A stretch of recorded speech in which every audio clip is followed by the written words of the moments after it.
Hello everyone, welcome back to my channel. कैसे हो आप सभी? होप सब लोग बहुत ही अच्छे होंगे। तो देखिए, आज वीडियो की शुरुआत किस तरह से हो रही होगी। आप लोग सोच रहे होंगे कि आज व्लॉग की स्टार्टिंग कैसे हो रही है। तो ये क्लिप ना कुछ वीडियो मैंने आप लोगों के साथ शेयर करी थी पहले की, रह गई थी ये क्लिप, जिसमें कि मैंने अमेज़ोन से ये ऑयल डिस्पेंसर मंगाया था, जो कि सिग्नोरा वेयर ब्रांड का है। 1.1 लीटर इसकी कैपेसिटी है। पूरा स्टेनलेस स्टील का ये मिल जाता है। बहुत ज़्यादा अच्छा है, क्योंकि मैं इसका इस्तेमाल अब कर रही हूँ ना। तो आप लोगों ने मेरा जो व्लॉग मैंने शेयर किया था उसमें देखा भी होगा, मैंने इसे वॉश करके रख लिया था और उसके बाद फिर मैं कंटिन्यू इसका इस्तेमाल करी हूँ, क्योंकि ऑयल डिस्पेंसर है। और सबसे बेस्ट पार्ट मुझे ये लगा कि स्टेनलेस स्टील का है, कि जैसे ऑयल का कोई भी अगर प्लास्टिक का कंटेनर होता है ना, तो उसको क्लीन करने में बड़ी दिक्कत से हो जाता है। कुछ टाइम बाद जो प्लास्टिक होता है वो ख़राब भी होने लगता है, तो हमें बर्नी चेंज करनी पड़ती है। बट इस स्टेनलेस स्टील की वाली डिस्पेंसर में ऐसी कोई बात नहीं है। ये आराम से ईजी टू वॉश है, ईजी टू क्लीन है। गर्म पानी से आराम से क्लीन हो जाएगा। मुझे इसका बेस्ट पार्ट यही लगा। और मतलब एक बार, और ये एक ऐसी चीज़ है जो कि एक बार ले ली तो लाइफ लॉन्ग चलती रहेगी। अच्छा, और इसकी क्योंकि सिग्नोरा वेयर ब्रांड का है, तो इसकी स्टील की जो क्वालिटी है वो भी अच्छी है। और बीच में ना इसमें जो अभी तो ये कागज़ लगा था, तो ये मैंने हटा दिया था बाद में। तो इसमें ग्रिप भी अच्छी बन जाती है। आराम से आप मतलब हाथ से फिसलेगा नहीं, जैसे ऑयल डालते वक्त ना ग्रिप अच्छी बन जाएगी। तो अच्छा है, आप जाके चेकआउट ज़रूर करना। इसका लिंक जो है मैं आप लोगों के साथ नीचे डिस्क्रिप्शन बॉक्स में शेयर कर दूँगी। ज़रूर जाके चेकआउट कीजिएगा एक बार। अच्छा है काफ़ी ज़्यादा। और मैंने ना शॉर्ट वीडियो भी आप लोगों के साथ शेयर किया था, तो उसमें मैंने इसका लिंक शेयर किया था, बट वो लिंक नहीं खुल रहा है। एक्चुअली मुझे ना यूट्यूब की वाली पॉलिसी पता नहीं थी कि शॉर्ट वीडियो में अब हम लिंक शेयर नहीं कर सकते। हाँ, लॉन्ग वीडियो में कर सकते हैं। तो इस वाली वीडियो के नीचे डिस्क्रिप्शन बॉक्स जाके ज़रूर चेक कीजिएगा, इसके लिंक आपको मिल जाएगा। और उसके बाद फिर मैं ना एक्चुअली मैं सारी ज्वेलरी वगैरह लेके बैठी थी। ये वाला जो ब्लॉग था मैं यही लेके बैठी थी। इतनी देर मैंने अमेज़ोन से वो पार्सल रिसीव हो गया था, तो वो मैंने लिया और फिर सोचा कि चलो उसकी वीडियो बना दूँ। वो वीडियो बना दी थी। फिर जो मैं अपना काम कंटिन्यू करी थी, इसमें से मैं आर्टिफिशियल ना झुमकियाँ, मेरे पास मतलब कान के इयरिंग्स बहुत सारे रखे हुए थे। और ये जो मैं नेकलेस सेट दिखा रही हूँ, ये बगैर पहने ही रखे रखे ही बस इधर उधर करते करते टूट गया। मैंने इसको एक बार भी सिंगल टाइम भी वेयर नहीं किया था। तो बस ऐसे होता है सामानों का ना। हालांकि मैं संभाल के बहुत ज़्यादा अच्छे से संभाल के रखती हूँ, लेकिन फिर भी हो जाता है। और ये दिखा रही हूँ महाराष्ट्र नथ, जो कि मैंने अपने भाई की शादी के टाइम पे ख़रीदी थी। और जैसे हमारे यहाँ गढ़वालियों में, उत्तराखंडियों में, आपको पता है हल्दी के टाइम पे नथ पहनते हैं। तो उत्तराखंडी नथ तो मैं हर साल हमेशा शादी में वही पहनती थी। मैंने सोचा भाई की शादी में कुछ डिफरेंट होना चाहिए, तो मैंने ये महाराष्ट्र नथ मंगाई थी, जो कि बहुत ही सुंदर लगती है। तो ये मैंने रखी, मुझे बहुत अच्छी लगती है। तो ये रखी हुई थी। और बस तो वही सब मैं ज्वेलरी फैला के बैठी हुई थी कि कौन सी इयरिंग्स पहनूँ आज चेंज करके। लेकिन फिर मैंने वही पहन ली जो मैं पहना हुआ था, वही वाली। और चेंज नहीं की मैंने, क्योंकि सभी की ना, किसी की एक खोई हुई थी, एक थी, तो किसी का कलर निकला हुआ था। तो सभी मैंने सारी ज्वेलरी रखी हुई हैं। और ये आ गया था नेक्स्ट डे वाला। उस दिन का क्लिप बस इतना ही था, क्योंकि वो वाला क्लिप जो था वो मैं शेयर नहीं कर पाई थी, इसलिए वो उतना ही क्लिप था। ये आगे का नेक्स्ट डे का ये वीडियो है। तो नेक्स्ट डे ये मॉर्निंग का टाइम, मॉर्निंग का नहीं है एक्चुअली, ये हो गया था 11:30 12 बज गए होंगे लगभग। और अभी आयुष के स्कूल जाने में टाइम था, और घर के सारे काम सब निपट चुके थे, जो भी ज़रूरी काम थे, कपड़े वगैरह जो भी था सारा काम निपट चुका था। तो अभी टाइम था, तो मैंने सोचा कि आज ना मैं मशीन लेके बैठती हूँ। बहुत टाइम से ये चीज़ें ना पेंडिंग पड़ी हुई हैं, क्योंकि मशीन जो है, सिलाई मशीन ठीक से काम नहीं करती। बार बार मैं इसको ठीक करती हूँ। उसकी सिलाई ना, एक्चुअली उसकी सिलाई जो है ख़राब होती, मतलब ख़राब आती, सिलाई ख़राब दे रही थी ये। फिर मैं ठीक करके इसको ऐसे जैसे तैसे काम चलाओ ठीक करती हूँ, फिर से ख़राब सिलाई देने लग जाती है। तो मैं आज लेके बैठी हुई थी। मैं ना पहले, शादी से पहले मैंने 2004 की बात है शायद, मैंने सिलाई सीखी थी। तो इतना तो मुझे बहुत कुछ याद नहीं है, लेकिन हाँ थोड़ा बहुत ये रहता है कि सिलाई वगैरह कर लेती हूँ, हाथ से तुरपाई वगैरह। बाकी जो ब्लाउज़ वगैरह मैंने उस टाइम जब सीखी थी ना, ब्लाउज़ मम्मी के बहुत सारे बनाए थे, पेटीकोट ब्लाउज़, सूट भी बनाए थे। सूट तो मुझे बिल्कुल भी याद नहीं है, हाँ, लेकिन ये पेटीकोट वगैरह बना ली थी, क्योंकि ये बहुत ही सिंपल होते हैं। तो उस टाइम की मेरी कॉपी रखी हुई थी, तो उसमें लिखा हुआ था कि मशीन अगर सिलाई सही नहीं दे रही है तो उसको किस तरह से हम ठीक कर सकते हैं। तो वही कॉपी आज मैंने ढूंढी, सेठी में निकाल के बैठी कि आज मैं इसको प्रॉपर ठीक करके रहूँगी। वैसे तो मैं ऐसे काम चलाओ ठीक करी थी, लेकिन ये बार बार ख़राब सिलाई देने लगती है। तो मुझे याद था कि उस टाइम सिलाई की कॉपी मैंने, ये मैम ने बताया था कि अगर मशीन की 2-4 चीज़ें बताई थी उस टाइम, कौन कौन सी चीज़ें जब ख़राब हो तो मतलब किस तरह से उसको ठीक किया जा सकता है। और यहाँ मैंने सिलाई मशीन रख दी थी, साथ में ये 2-3 मेरे कपड़े थे जो कि मुझे ना इनकी फ़िटिंग करनी थी, एक्चुअली बहुत ज़्यादा ढीले हैं। एक तो वो कॉर्ड सेट था जब मैं देहरादून मम्मी के लिए लेके गई थी, जो कि डबल एक्सल साइज़ का था, तो वो मैं पहन तो रही थी बट बहुत ज़्यादा ढीला सा है ना, तो बहुत ही ज़्यादा ओवर ढीला है, तो इतना भी ढीला अच्छा नहीं लगता, तो इसलिए मैं वो भी लेके बैठी हूँ। साथ में एक कुर्ता था जो कि मम्मी ने दिया था, इस बार नहीं, वो पिछली बार जब दिवाली पे गई थी तब दिया था मम्मी ने कुर्ता, वो रखा था। और साथ ही साथ मैंने एक टॉप मंगाया था मीशो से, वो भी रखा हुआ है। शर्ट टाइप ऑफ टॉप है, अच्छा है वो, लेकिन थोड़ा सा मेरे को ना नीचे हिप्स साइड पे थोड़ा सा ढीला लगा, तो इसलिए मैंने सोचा उसको थोड़ा सा नीचे से सिलाई कर दूँगी। तो यहाँ पे ना मैं कॉपी में लिखा था तो पढ़ रही थी, तो इसमें यही लिखा था कि नीचे की जो बॉबिन होती है, बॉबिन बोलते हैं ना शायद उसको, हाँ, वो या फिर उसमें कुछ पार्ट होता है वो ढीला है या ज़्यादा टाइट है, तो उस वजह से भी सिलाई ख़राब आती है। मतलब एक दो चीज़ें लिखी थी, तो वो जो भी लिखा था मैंने उसको फॉलो करते हुए कोशिश तो की इसमें, जिसमें कि एक चीज़ ये भी लिखी थी कि अगर आपकी सुई ठीक से नहीं लगी है या सुई का जो आगे का हिस्सा है अगर वो ठीक ख़राब है तो भी सिलाई ख़राब आ सकती है।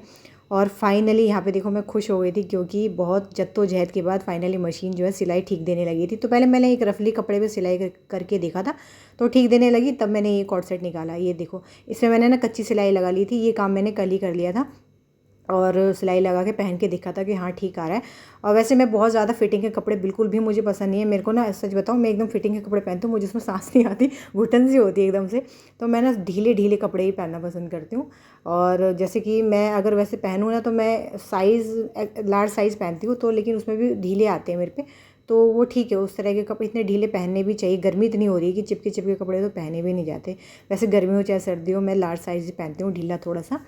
तो ये मैंने उस हिसाब से कर लिया था और कच्ची सिलाई लगा दी थी कल, और अब इसमें पक्की सिलाई लगा रही हूँ। तो ये सिलाई हो चुकी है और अभी ये मैं चेकआउट कर रही थी कि यार नीचे से भी इसका जो आगे का है ना, जिसको आगे का जो फ्रंट साइड का हिस्सा होता है नीचे साइड से, उसे भी ठीक करूँगी। फिर मुझे लगा नहीं ऐसे ठीक है, ऐसे चल जाएगा काम।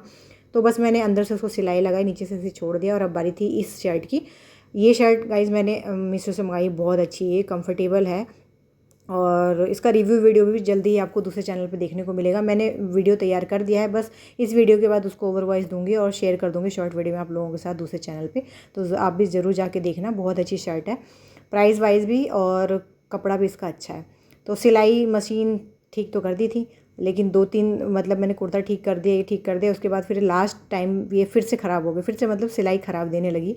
तो ये मशीन का ना ये बड़ा पंगा है कि इसको मैं देखो, इस बार तो मैंने बहुत अच्छे से बैठ के तसल्ली से ठीक किया था, पढ़ पढ़ के ठीक किया था, लेकिन फिर भी कुछ सिलाई इसने करी, उसके बाद लास्ट में इसने ख़राब कर ही दिया। तो ये मशीन ना मुझे ना लगता है कि मशीन वाले भैया को ही दिखानी पड़ेगी, ऐसे काम नहीं चलेगा। तो यहाँ मैंने दिखा रही हूँ कि देखो मैंने कुर्ता ये वाला फिटिंग करा है। इससे पहले मैंने एक बार पहना था शायद ये कुर्ता, जिस दिन आपको व्लॉग में दिखाई भी था, उस दिन बहुत ज़्यादा ढीला हो रहा था, लेकिन आज ने एकदम ठीक है, थोड़ा बहुत ढीला तो है, तो इतना तो चलता है। तो फिटिंग इसकी अच्छी आ गई थी। और यहाँ दिखा रही हूँ किचन में खाना मैंने बना लिया था पहले ही, क्योंकि काम जल्दी निपट गया था, तो खाना भी बना के रख दिया था। यहाँ पे दिया जोत बत्ती मैंने कर दिया था। और अब बस मैं रेडी हो गई हूँ, क्योंकि टाइम भी हो गया था आयुष को स्कूल से लेने जाने का। तो थोड़ा ये मैं पगड़ी, और एक वीडियो में आपके साथ मैंने शेयर भी किया था शायद, कि मैं कान्हा जी की ना ड्रेस और पगड़ी लेके आई हूँ। तो पगड़ी मैंने पहली बार ख़रीदी है कान्हा जी की, लेकिन ये पगड़ी जो है छोटी हो गई। एक पगड़ी मैंने घर पर खुद ही अपने हाथ से बनाई थी, जो कि मैं अभी तक पहना रही थी। तो मैंने सोचा एक इस तरह की, मैं गई थी ड्रेस लेने कान्हा जी की, तो मुझे पसंद आई, तो मैं लेके तो आ गई थी। और क्योंकि फ़र्स्ट टाइम ख़रीदी थी तो ये ना छोटी हो गई, तो ये भी मैंने रख लिया है थैले में और रेडी हो गई हूँ आयुष को स्कूल से लेने जाने के लिए। तो सबसे पहले पगड़ी चेंज करवाऊँगी, उसके बाद स्कूटी में ना पेट्रोल भी भरवाना था। तो ये मैं फाइनली आ गई हूँ पेट्रोल पंप पे।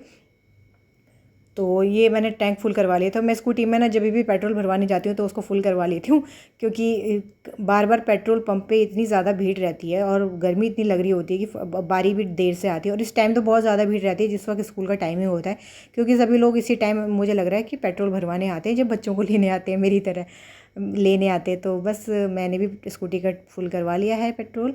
अब बस चलती हूँ आयुष को स्कूल से लेने के लिए। तो यहाँ से स्कूल ज़्यादा दूर नहीं है, थोड़ा पास में ही है।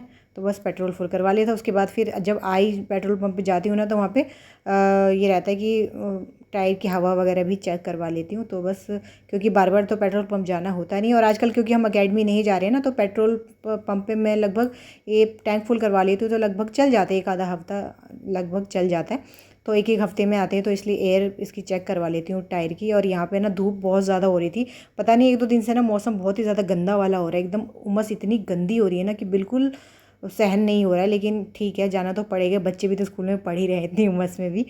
तो मैं गई थी और यहाँ पे मैं अपनी बारी का वेट करी थी। ये गाड़ी थी, इसके चारों टायरों में हवा भरी जाएगी, उसके बाद मेरी बारी थी। और सच में यहाँ पे गर्मी बहुत ज़्यादा लग रही थी। तो मैं पहुँच गई थी आयुष को स्कूल से लेने के लिए अभी स्कूल में, और यहाँ इसकी मस्ती चल रही है। और यहाँ पे क्या था, आज क्या हुआ कि स्कूल पहले तो मैं पगड़ी चेंज करने गई। वैसे मैं टाइमली घर से निकल गई थी, लेकिन पगड़ी चेंज करी उसमें थोड़ा सा टाइम लग गया, ठीक है। उसके बाद फिर रास्ते में जाम भी मिला और फिर स्कूटी में पेट्रोल भी भरवाना ही था, क्योंकि बिल्कुल एक सिर्फ उसमें डंडी बची थी, एक लाइन बची थी, तो पेट्रोल मेरे को भरवाना था। तो ये सब करवाते करवाते आज बहुत लेट हो गया था। तो आप लोग देख रहे होंगे स्कूल का ग्राउंड एकदम खाली है। खाली इसलिए क्योंकि सभी बच्चे लगभग चले ही गए हैं। तो ये भी है ना, ये क्लासरूम में नहीं गई मैं इसको लेने, मैं रिसेप्शन पे गई हूँ, क्योंकि जब बहुत ज़्यादा टाइम से ज़्यादा लेट हो जाता है ना, तो बच्चों को, सभी बच्चे जो भी रह जाते हैं उनको रिसेप्शन पे बिठा दिया जाता है कि वहीं से, क्योंकि टीचर भी चले जाते हैं घर। तो हम रिसेप्शन से मैं गई थी इसको लेने के लिए। तो अभी फाइनली से रिसीव कर लिया। अभी देखो कोई नज़र नहीं आ रहा होगा, बस गार्ड भैया नज़र आएंगे गेट पे, और सभी लोग अपने अपने घर चले गए और हम भी चलेंगे अब अपने घर फटाफट से स्कूटी चालू करके। और मुझे आयुष कह भी रहा था, मम्मा आपने पेट्रोल भरवा ली, पेट्रोल भरवा ली, क्योंकि उसने सुबह देखा होगा मॉर्निंग में जब पापा के साथ गया था कि स्कूटी में पेट्रोल था नहीं।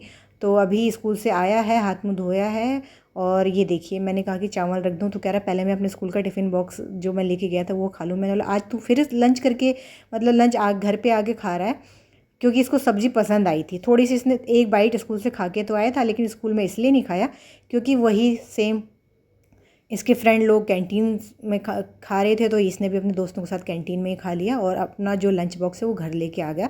लेकिन क्योंकि इसको आज की सब्ज़ी पसंद आई थी, तो ये खा रहा है कि मम्मा पहले मैं ये खा लेता हूँ, राइस मैं बाद में खाऊंगा।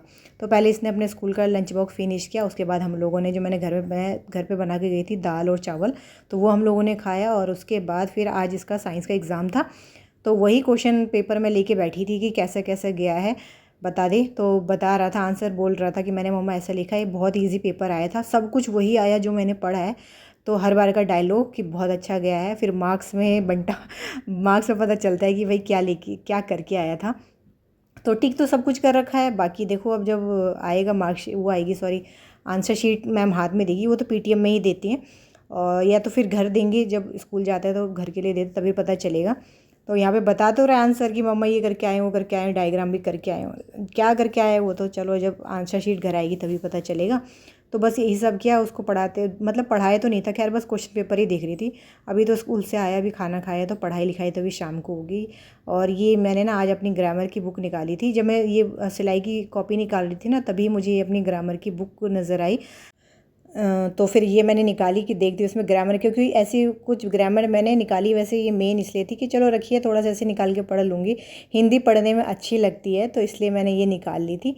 और आज मुझे इसमें क्या मिला, क्योंकि मुझे तो बिल्कुल ध्यान नहीं था, इसमें मिली मुझे आयुष की पापा की फ़ोटो, जो कि बहुत पुरानी फ़ोटो है, वो इसमें रखी हुई थी। और पता कब से रखी होगी, तो वो ना इसी में ना चिपक सी गई है, उसमें पता नहीं लगा होगा शायद कुछ रबड़ बैंड वगैरह पीछे रहा होगा, तो उसमें पूरी चिपकी हुई है फ़ोटो। ये देखो, ये बहुत पुरानी फ़ोटो है इनकी, देखने से ही पता चल रहा होगा, ये पूरी इसमें ना ऐसी चिपक सी गई थी।